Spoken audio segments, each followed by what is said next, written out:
Hello, Lockdown Diaries day 16. It's getting late in the day because I've been having a bit of a disaster with technology, video editing, and I did one video and the memory ran out before I'd finished, so I carried on talking and didn't realise it had cut me off.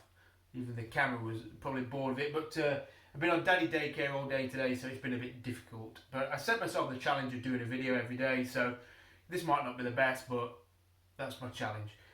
Today I wanted to talk about trips in the UK because 2 days ago I did the video on going up to Canada, another big trip. And I think it's very easy to get sucked into and absorbed by the notion that the only trip that matters is the big trip, is around the world, is overseas with your bike, etc. And I must admit I get tired when people will come and tell you about their trip and then say, well, it's nothing compared to yours. And I think the last thing that adventure is a competition. It doesn't matter how far you've been, where you've been to, how much money you've spent on what bike. As long as you've gone out there, challenged yourself and felt as though you've overcome something, then to me that's a level playing field. It's not about a ranking. It's not about being better or more accomplished than anyone else. It's just about getting out there on a bike. And I think the frustration for me after doing those big trips, well, not necessarily frustration, a realisation.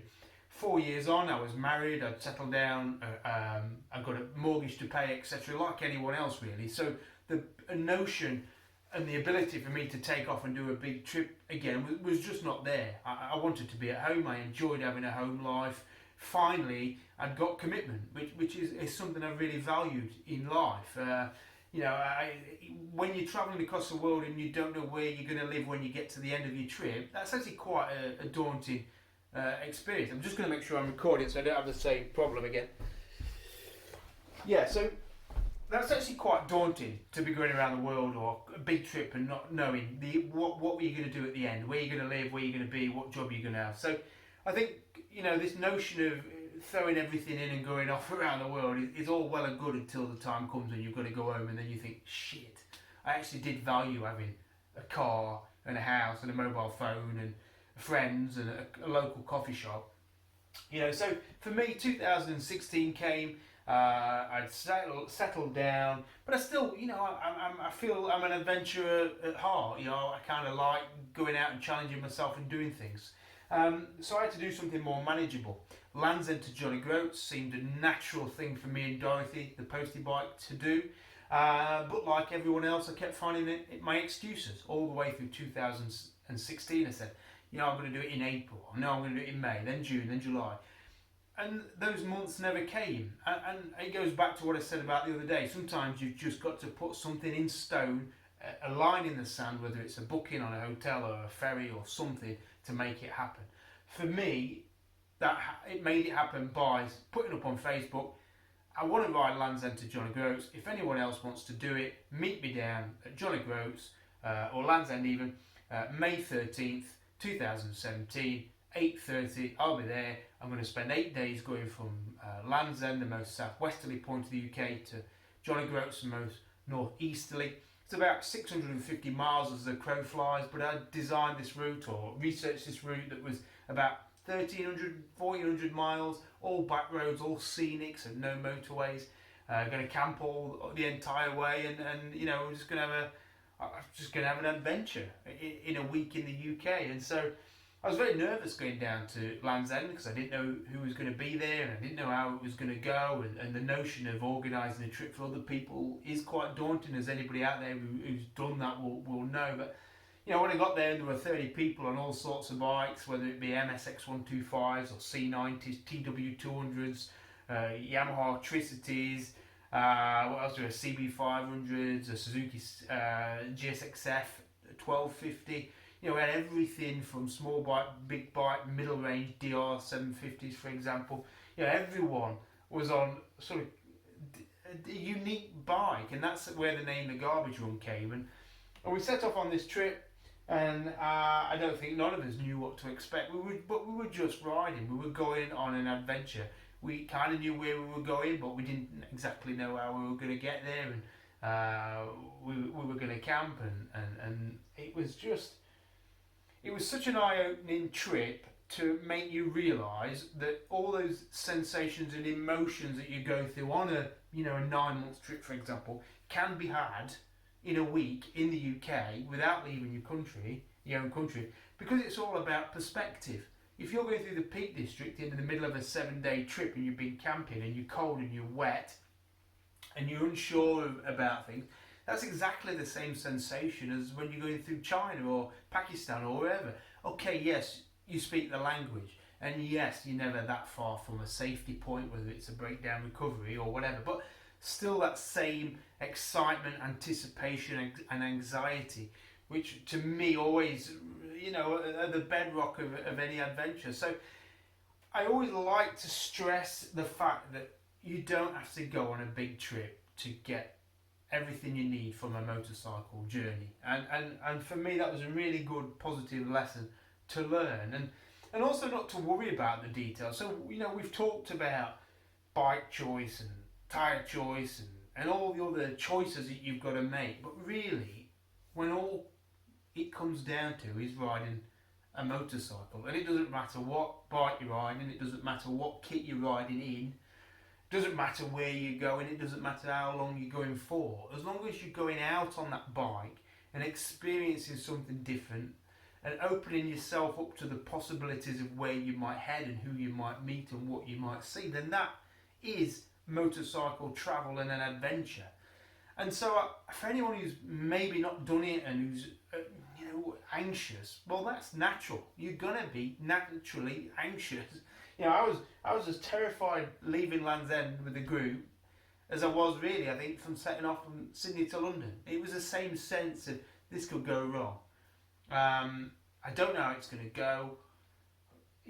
That sort of sense of fear, and it was a really good revelation, because you've got such good riding. We've got brilliant riding up along Cornwall, Devon, follow all the little coastal roads. This road, the A39 to Bridgewater, is fantastic from Port, from Linton, Lynmouth, Port up.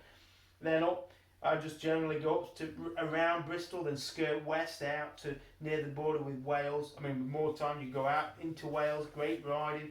But I'd stay at Dom's Bike Stop, little camp stop just outside Leominster, Staffordshire, go through there, or skirting through around the cities, never ducking into a city, always back roads. Then into the base of the Peak District, Matlock, Castleton, Edale, Delph, North, Ebden Bridge, and then work your way up, Alston, night at Danny's Bunkhouse, Hags Bank Bunkhouse in Cumbria, which is fantastic. And then west up through Gretna, out to Ayr, and then catching the Gurrock to Dunoon Ferry, out towards sort of Inverary that way, and then riding west up to Applecross, and then picking up the NC 500 all the way into Jolly Groats. That in itself is a fantastic route with so much fantastic scenery, but so is 3 days around Cornwall, or 2 days in Wales, or 1 day in Wales, or 2 days out east, or time here or time there. Ireland, for example, is equally fantastic and a great place to get lost in. You could get a ferry out to Ireland and then just start exploring all the coastal roads, the Wild Atlantic Way. You could spend weeks out there if you had weeks, just camping, meeting, seeing, exploring, adventuring. And so I think certainly with COVID, COVID has pulled the rug out of overland motorcycle travel. Anybody who thinks we're going to get back to the normal that we've known, the ease of which we can transit borders and go on big trips, I don't personally think that's going to be coming back 2 years at least. That's my feeling anyway. That's my fear, but also my realistic feeling. And so we've got to look closer to home. We've got to see what we've got on our doorstep. We've got to see what we can do with the less. There's going to be people out there without jobs, without the disposable income that they once had before. So we've got to look what's under our noses and make ourselves realise that there's nothing to lose or nothing lost in appreciating what's on the doorstep, because we are blessed with such amazing scenery, amazing roads, and an amazing country to explore, which we often overlook. So this video, before I carry on with the projects and the speed shop, I just wanted to counteract the notion of the Grand Tour, because I've met people at shows in the past who they say, I'm thinking of leaving my wife or leaving my job or leaving my kids and taking off around the world, because they've got the notion that this big trip is the be all and end all of motorcycle travel, but they have to do this to prove to themselves something. And I was that person. I put my need for a big motorcycle trip above everything else, and you lose things as a consequence. And so it took a lot of miles to realise that you can have just the same sensation of adventure and of exploration without sacrificing all those things that you cherish and value, but don't realise you cherish and value them until it's too late.